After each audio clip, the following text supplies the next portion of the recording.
കടക്കുപുറത്ത് എന്നുള്ളതുമായിട്ട് വരുമ്പോൾ ഒട്ടേറെ ചോദ്യങ്ങൾ തിരിച്ചങ്ങോട്ട് ചോദിക്കും. അഞ്ച് കാര്യങ്ങളെ പറയുന്നുള്ളൂ. 4,4.25 ലക്ഷത്തോളം ആളുകൾക്ക് ലൈഫ് മിഷനിലൂടെ വീട് വെച്ചു കൊടുത്തതിനാണോ കടക്കുപുറത്ത് എന്ന മുദ്രാവാക്യം ഉയർത്തി സർക്കാരിനെ പുറത്താക്കേണ്ടത്? 1190 പദ്ധതികൾ, 90,000 കോടി രൂപയ്ക്ക് കിഫ്ബി പദ്ധതികൾ ഓരോ നിയോജക മണ്ഡലത്തിലും അടക്കം നടപ്പിലാക്കിയതിനാണോ ഈ സർക്കാരിനെ പുറത്താക്കേണ്ടത്? 87 പേർക്ക് ഒരു ദിവസം എന്ന തോതിൽ ഈ പട്ടയം കൊടുത്തതിനാണോ ഈ സർക്കാരിനെ പുറത്താക്കേണ്ടത്? 119 പേർക്ക് ഒരു ദിവസം എന്ന മട്ടിൽ ഇവിടെ PSC നിയമനങ്ങളടക്കം കൊടുത്തതിന് പേരിലാണോ ഇവിടെ ഈ സർക്കാരിനെ പുറത്താക്കേണ്ടത്?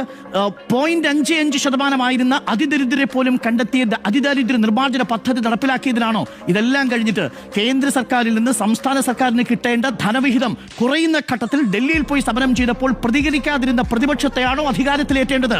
നമ്മളുടെ കടബാധ്യതയിൽ ഇപ്പോൾ 10ാം സ്ഥാനത്ത് മാത്രമാണ്. അതായത് നമ്മുടെ മുന്നിൽ 9 സംസ്ഥാനങ്ങളുണ്ട്.